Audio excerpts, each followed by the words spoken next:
Ahora sí. Bien, buenas tardes. Estamos viendo ahora el estado líquido. Nosotros tenemos entonces lo que consideramos el estado líquido como una continuación de la fase gaseosa en una región de volúmenes pequeños y atracciones moleculares grandes, se dice, ¿no? Entonces, porque nosotros sabemos que en un líquido las atracciones moleculares son mucho mayores de lo que es en el estado gaseoso. Esa es una característica propia del líquido, mayor atracción, mayor orden de las moléculas que en el estado gaseoso. Si, si en un líquido como el agua, por ejemplo, establece el equilibrio entre dos fases, vamos a suponer la fase líquida y vapor, que es la que más estamos estudiando en esta materia de físico-química. Si vemos que la presión es característica del líquido cuando está en el equilibrio y es constante a cualquier temperatura dada, esta es la presión de saturación. Y a dicha presión de saturación le corresponde una única temperatura de saturación. Bien, entonces, ¿qué estamos diciendo? Que en el equilibrio del líquido y del vapor se establece una presión de saturación. Y a dicha presión le corresponde una temperatura de saturación. Eso es muy importante entonces cuando nosotros tenemos en el equilibrio del estado líquido y el estado gaseoso. Bien, entonces, y esta temperatura y presión de saturación tiene un único valor para cada sustancia. Eso también muy importante tomarlo en cuenta. Nosotros vamos a ver en este diagrama de fase presión-volumen, como tenemos aquí en la pantalla, el estado líquido se encuentra en la zona izquierda de esta línea. De esta línea que yo estoy marcando, la línea de líquido saturado que llamamos. Línea de líquido saturado. Por lo tanto, nosotros tenemos aquí un punto crítico. El punto máximo de esta línea donde convergen el líquido con la línea del vapor saturado, en la parte derecha, ¿no? Entonces, toda la parte por debajo de estas dos líneas de líquido saturado y vapor saturado es lo que denominamos una mezcla de líquido y vapor. Bien, entonces estamos nosotros viendo el estado líquido al lado izquierdo, ¿no?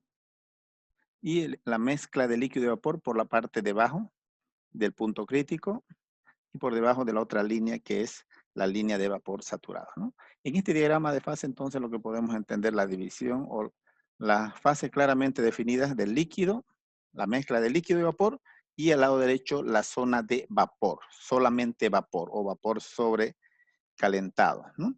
Cuando la temperatura, por ejemplo, esta T3 es mucho mayor la temperatura que la temperatura C, que es la temperatura crítica, la que pasa por el punto crítico. Mayor que la temperatura 2, que la temperatura 1 que tenemos de estas líneas de temperatura constante, ¿no? Cuando estamos a una temperatura elevada, decimos que se comporta como un gas ideal, como muestra esta gráfica. Bien, esto es un diagrama presión-volumen.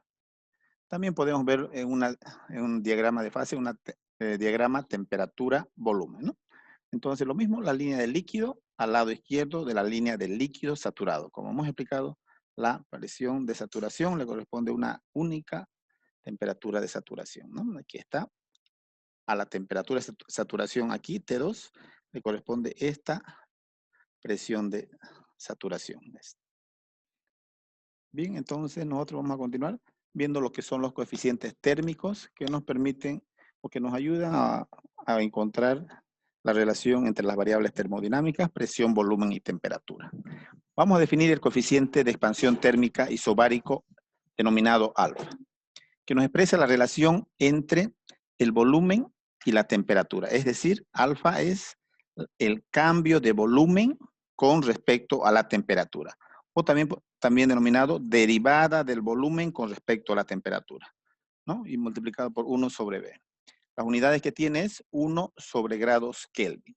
Entonces, este es un coeficiente que nos ayuda a encontrar la variación entre volumen y temperatura, ¿no? Por eso denominado coeficiente de expansión térmica isobárico. Significa a presión constante. Este es uno de los coeficientes térmicos que lo utilizamos para encontrar esta relación entre presión, volumen y temperatura de los líquidos. Otro coeficiente es el de compresibilidad isotérmico. Lo vamos a denominar nosotros beta, que expresa la variación del volumen de una sustancia con respecto a la presión. Entonces, es una relación inversa, por eso va un menos, la derivada parcial del volumen con respecto a la presión, manteniendo la temperatura constante. Bien, entonces unidades es 1 sobre pascal o kilopascal. Generalmente usamos el kilopascal porque es una unidad más adecuada para la presión. Este otro coeficiente de térmico, ¿no? Coeficiente de compresibilidad isotérmico a temperatura constante. Cuando nosotros vemos una letra pequeñita después de la derivada parcial, significa que esa variable termodinámica en este caso es constante, ¿no? En este caso la temperatura constante, para el anterior caso, aquí es la presión constante. La P pequeñita del paréntesis de la derivada parcial significa que esa variable mantiene constante. Bien, esto entonces para los coeficientes térmicos. Bien, vamos a ver una ecuación o una relación entre tres variables. La variable volumen, temperatura y presión. Entonces vamos a describir una relación entre estas tres variables y para eso utilizamos una propiedad matemática de las funciones de estado, ¿no? Una propiedad matemática de las diferenciales exactas. El diferencial del volumen es la derivada parcial del volumen con respecto a la temperatura, manteniendo la presión constante por el diferencial de temperatura, más la derivada parcial del volumen con respecto a la presión, a temperatura constante por el diferencial de P.